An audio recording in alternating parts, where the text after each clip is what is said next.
How's it going, everybody? This is Bailey with Rogers Performance Brain down here in Hurricane, Utah. Behind me, I've got a new 2026 Lund 2075 Tyee. I want to take some time to walk you guys through the boat, show you the changes for model year 2026, and then just go over the inside and outside the boat and show you what really makes this one of the best multi-species fish boats on the water. Let's get it uncovered and check it out.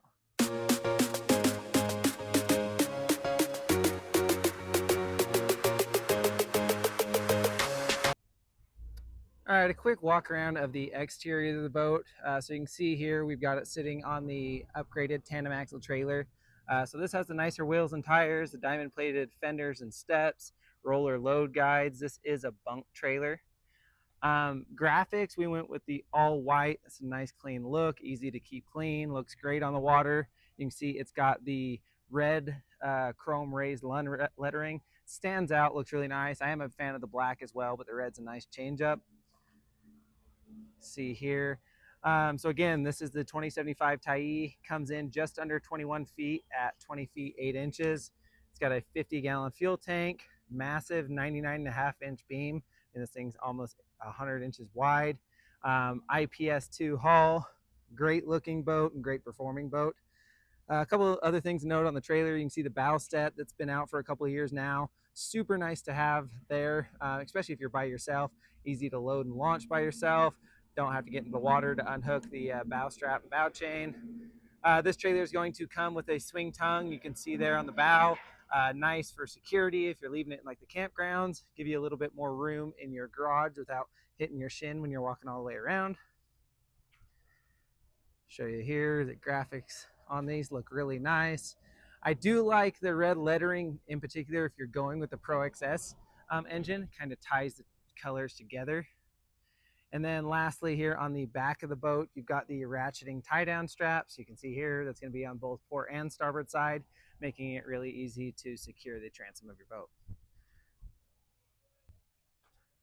All right, last but not least, on the exterior of the boat, I do want to go over the power packages we got back here. So starting with the kicker motor, we have a 15 horsepower Mercury.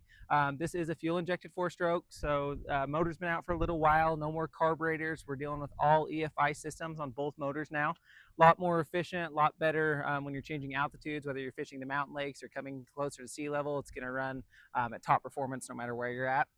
So this is tied into the steering with the 250. All the controls are at the helm as it should be. So shift, throttle control, all can be done from the driver's seat, and then steering from the steering wheel as well.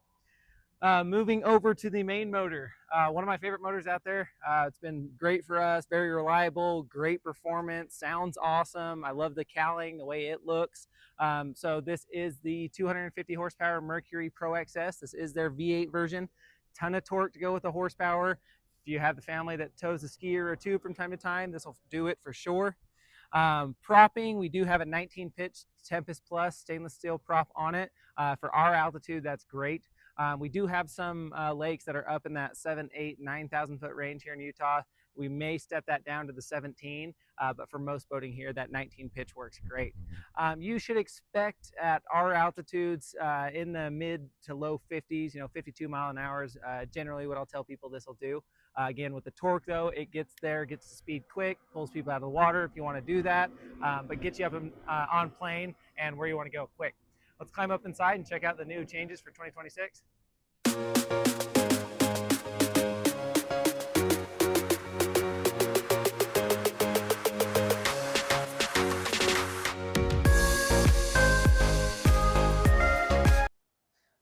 All right, so here we are in the cockpit. This is obviously where you're going to be spending the majority of the time in the boat, and that's why Lund spent a lot of time with the design on this, making sure it's functional as well as comfortable.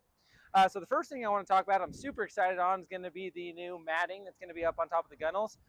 They've been talking about this for a couple of years. We finally got it now. Something I'm very excited about. I always find myself stepping on here when I'm getting on and off the docks. Didn't like stepping on the paint because I didn't want to scratch it, but then again, I was worried about slipping on it as well.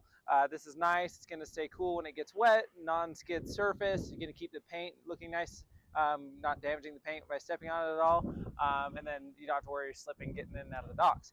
And then obviously the way it looks is great too. A few other things in the cockpit. So we've ordered this with the upgraded suspension chairs. These have been out for a couple years as well. Love what they've got going on here. You can sit down, take in and dial in the weight. and that's going to adjust how much flex you have in the seat. So when you're running through rough water, it's going to make for the most comfortable ride.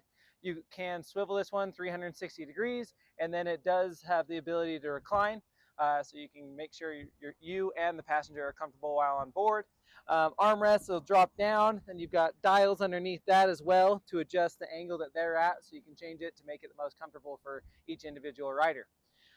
Pro Ride seats on this one are going to be on Air Ride pedestals as well, so you can adjust the height of those, and then the Air Ride obviously makes it more comfortable when you're going through rough water also.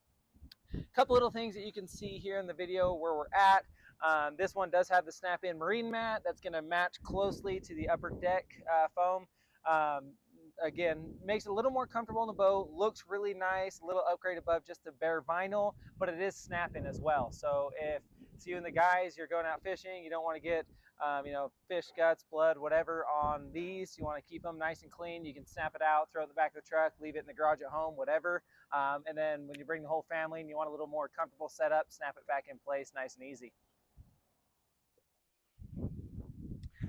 All right, to cover the boat a little bit more in detail, going over the cockpit, I want to bring you to the aft of the boat, show you what we've got going on here. So as it sits right now, we've got an awesome casting deck, a spot that I can walk around, fish out of, nice big platform. I can feel comfortable and stable on it. You can see back here, I've got a spot for a chair as well as my ski pylon base right there. But this is great, so I can walk around the cockpit, again, talking about that matting. I can hop up here and feel comfortable that I have a good space to walk around here. A few other things, we've got rear flip-up seats, both port and starboard side. Nice comfortable seating here. You do have grab handles inside the pocket, so you can feel nice and safe as well.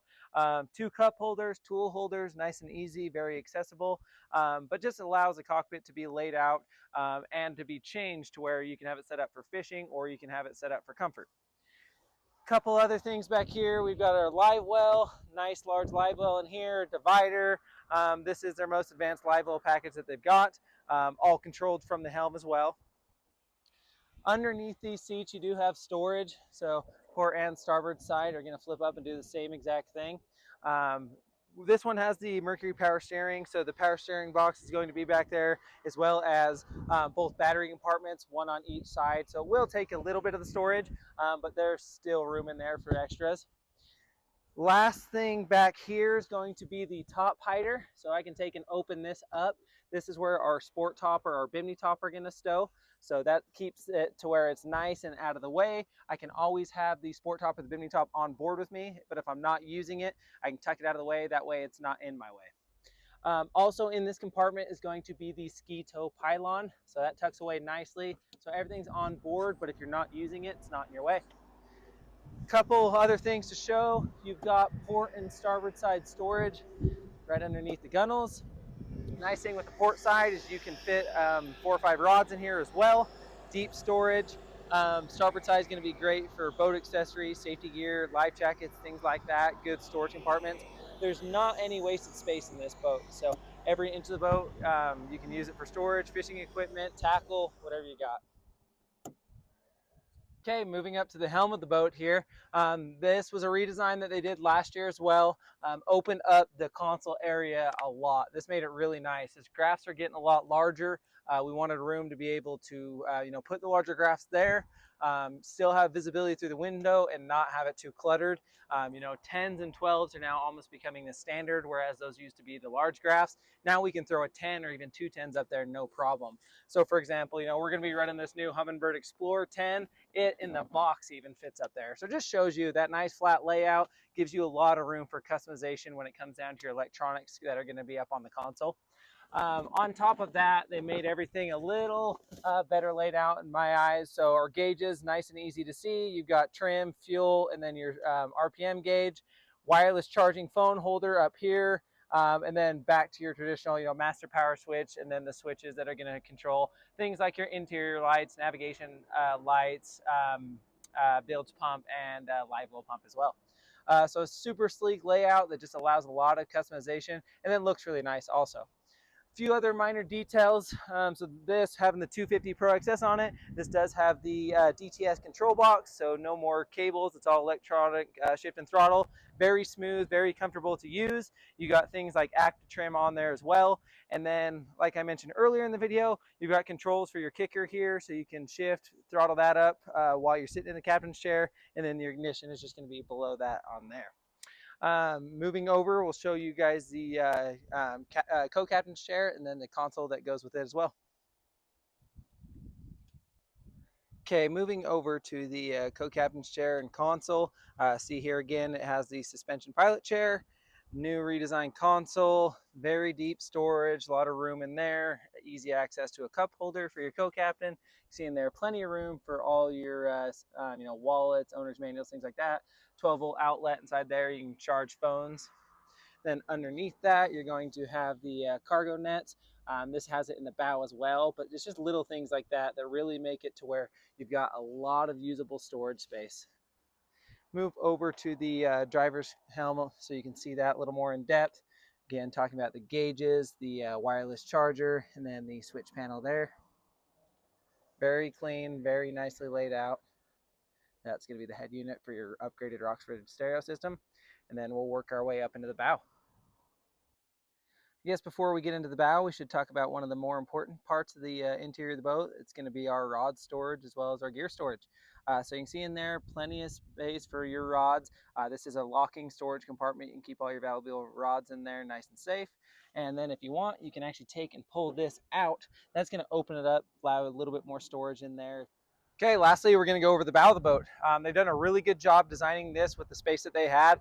Very spacious, very comfortable. If you're using it to be fishing out of or just hanging out while you're cruising up the lake, it's a great spot to be. So you can see here on the port side, I have removed the starboard side, but we've got the port side cushion set in. They do have nice backrests in there. So if you're heading up the lake, it gives you another, 2 to 3 people can be up here pretty comfortably. I'm not a very tall guy, but you can see I've still got plenty of room, a lot of leg space, and then the backrest keeps me nice and comfortable as well. Couple things that may go unnoticed. So you've got this compartment here. You can take and set this up, and you can either turn this into obviously a larger deck compartment, but then you can use storage in here, fit a nice cooler, things like that. Like I say, with Lund, they utilize the entire boat, so there's no wasted space. So things like this, you can have it open. If we're cruising in rough water and I want to feel a little bit more comfortable about where I'm sitting, I can put my feet down here as opposed to up on the cushion, or I can utilize the extra deck space while I'm fishing, and then the storage space as well.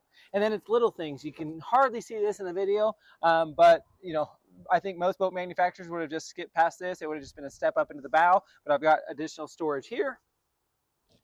And then moving over on our starboard side, you're going to have it both on port and starboard side. One of my favorite options that doesn't get talked about enough, I order these on all the boats I can get them, is going to be the bow cargo nets. So I've got this port and starboard side. Great for quick grab items, fenders, fender line, life jackets, things like that. Whatever you feel like you're going to use throughout the day and you don't want to have to get under a cushion, get in a compartment to get, it's nice to just have it right here.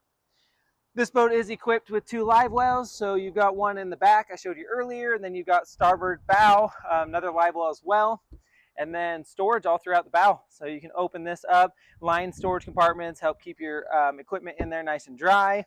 I'm going to go ahead and remove this cushion so you can see the storage on the port side. This is going to give you a bigger storage locker, and then it's also going to give you access to your batteries for your trolling motor. So again, port side storage compartment here. This is on a gas assisted shock, so it keeps itself up. Again, it is lined, keep everything in there nice and dry.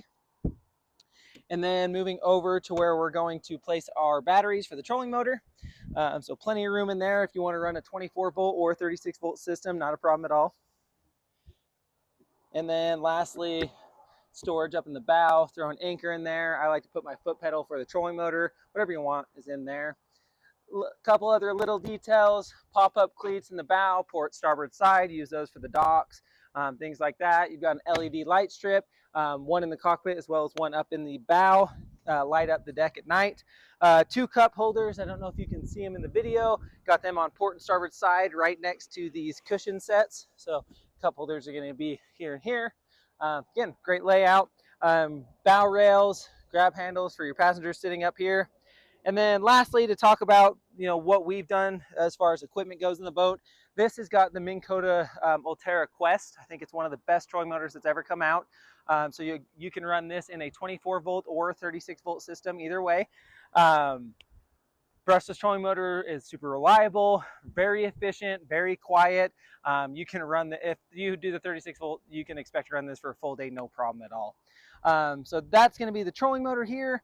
And then we have a 5-bank battery charger that will be plugged in here. That's going to charge the 2 batteries in the back of the boat, as well as the 3 batteries for the trolling motor, if that's how you set it up. Just plug that in there and keep everything nice and maintained and ready to roll. So yeah, that shows you everything in the boat. Again, this is a very spacious 9-person capacity, 20-foot boat, almost 21 feet, plenty of fuel to spend all day on the water. IPS2 hull system, one of the best hulls designed on the water. Very functional, very comfortable. It is really one of the best multi-fishing boats that you can get. So again, yeah, we're located at Rogers Performance Marine. We've got 2 stores in Utah. Well, actually 3. We've got one in northern Utah, North Salt Lake. My store down here in Hurricane, southern Utah, and then over Big Water right outside of Lake Powell. So we've got the state of Utah covered for all of our Lund fishermen.